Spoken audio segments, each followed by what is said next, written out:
Tindak balas unsur kumpulan satu dengan air.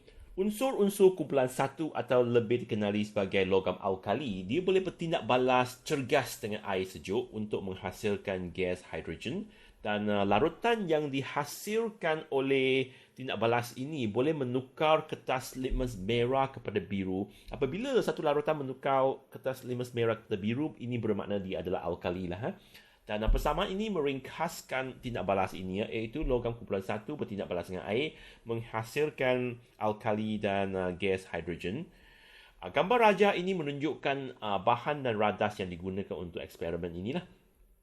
Logam beralkali dimasukkan ke dalam air. Kita pasti bahawa logam-logam ini akan terapung dan bergerak di atas permukaan air, kemudian larut di dalam air. Ini bermakna lithium, natrium dan helium ini adalah kurang tumpat daripada air. Ya, kalau dia lebih tumpat, dia akan tenggelam. Tapi ini dia tak tenggelam, tapi dia bergerak di atas permukaan air. Jadi ketumpatannya kurang daripada air. Dan dia bergerak di atas air menunjukkan bahawa tindak balas itu adalah cergas lah. Dan dapati bahawa gas dihasilkan. Gas tidak berwarna dilepaskan sekitar logam beralkali itu, dan gas itu menghasilkan letupan pop apabila kayu uji menyala dimasuk ke dalam tabung uji yang berisi gas ini. Kalau kita kumpulkan gas itu dan kita uji dengan kayu uji menyala, dia akan menghasilkan letupan pop. Ini bermakna gas yang dihasilkan itu adalah gas hidrogen. Gas hidrogen. Larutan yang dihasilkan bertukar menjadi merah jambu apabila beberapa titis penunjuk phenolphthalein dititis ke dalamnya. Ini menunjukkan bahawa larutan yang dihasilkan adalah alkali.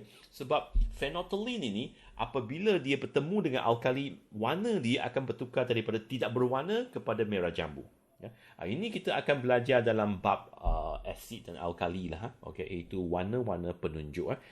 Dalam bab ini, apa yang kita perlu tahu adalah hasil bagi tindak balas di antara logam alkali dengan air adalah alkali. Jadi kesimpulannya adalah larutan yang dihasilkan ialah alkali. Mari kita lihat tindak balas di antara lithium dengan air. Ini adalah gambar yang menunjukkan tindak balas itu. Kita pasti bahawa logam lithium ini terapung di atas permukaan air dan dia boleh bergerak di atas permukaan air lah. Ya. Jadi lithium bergerak dengan perlahan-lahan di permukaan air dengan menghasilkan bunyi hiss. Hiss ini menunjukkan bahawa gas dihasilkan.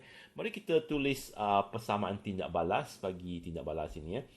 Lithium Li bertindak balas dengan air H2O. Hasil dia, salah satu hasil dia adalah gas hidrogen. Okey, gas hidrogen dihasilkan. Selain daripada gas hidrogen ini, kita tahu bahawa alkali juga dihasilkan. Alkali yang dihasilkan itu adalah lithium hidroksida. Untuk seimbangkan persamaan ini, di sini kita ada dua hidrogen, sini satu, jumlahnya 3, tapi sini hanya dua hidrogen saja. Jadi kita letak dua molekul air lah. Kalau dua molekul air bermakna kita ada 4 hidrogen. 2 darab 2, 4. Tapi sini hanya ada 3 saja. 2 di sini, 1 di sini. Jadi kita perlu ada 2 lithium hidroksida supaya jumlah hidrogen menjadi 4. Sekarang kita ada 4 hidrogen. Lepas tu kita cek sini ada 2 lithium, maka kita perlu ada 2 lithium. 2 lithium, 2 oksigen, 2 oksigen. Okey, semua seimbang. Ini adalah persamaan tindak balas lah. Ya. Ini adalah bagi lithium bertindak balas dengan air. Bagaimana pula dengan natrium dengan air? Kalau natrium dengan air, natrium bergerak cepat secara rawak dengan menghasilkan bunyi hiss. Jadi natrium ini dia pun terapung di atas permukaan air, tapi dia bergerak dengan lebih cepat berbanding dengan lithium dan menghasilkan bunyi hiss. Ini menunjukkan bahawa gas dihasilkan. Kadang-kadang natrium terbakar dengan nyalaan kuning yang cerah. Ini contoh dia. Dia boleh terbakar. Dia terbakar sebab gas hidrogen yang dihasilkan itu merupakan bahan api. Jadi yang terbakar itu adalah gas hidrogen. Nyalaan dia adalah warna kuning. Warna kuning yang cerah. Ini adalah tindak balas di antara natrium dengan air. Dia bergerak dengan lebih cepat. Dan kadang-kadang dia terbakar dengan nyalaan kuning.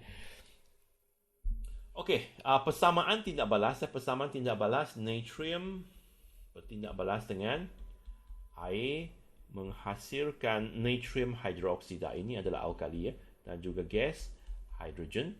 Dan untuk seimbangkan persamaan, kita ada 2 air, 2 natrium hidroksida dan juga 2 natrium. Okey. Akhir sekali kita tengok helium lah. Helium. Helium terbakar dengan nyalaan ungu kemerahan. Dia bukan saja terbakar, kadang-kadang dia keluarkan bunga api. Ini menunjukkan bahawa tindak balas ini adalah sangat cergas. Sangat cergas.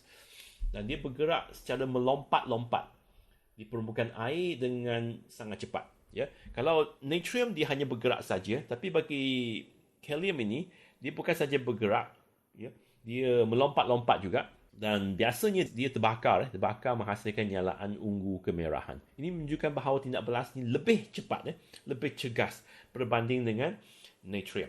Ya. Kalau kita banding lithium, natrium dan helium, lithium tu tindak balas tu paling perlahan sekali lah. Ya, natrium lebih cepat dan helium adalah paling cepat sekali ya di antara ketiga-tiga logam ini. Bagaimana pula dengan persamaan dia? Persamaan dia, helium bertindak balas dengan air menghasilkan alkali helium hidroksida dan gas hidrogen. Ya, okey, untuk seimbangkan persamaan tu kita letak 2 lah kat sini. Ini persamaan dia. Okey. Jadi bagi tindak balas di antara logam kumpulan 1 dengan air, perkara yang pertama yang kita perlu tahu adalah hasil dia. Ya, hasil dia adalah alkali dan gas hidrogen. Dan perkara yang kedua yang kita perlu tahu adalah pemerhatian bagi tindak balas ini. Ya. Bagi lithium dia bergerak perlahan saja, bagi natrium bergerak dengan lebih cepat dan kadang-kadang ternyala dengan warna kuning. Dan bagi helium dia bukan saja bergerak, kadang-kadang dia melompat, ya, dan terbakar dengan nyalaan ungu kemerahan, ya, dan kadang-kadang mengeluarkan bunga api. Ya, ini adalah apa yang kita perlu tahu lah bagi tindak balas ini. Ya.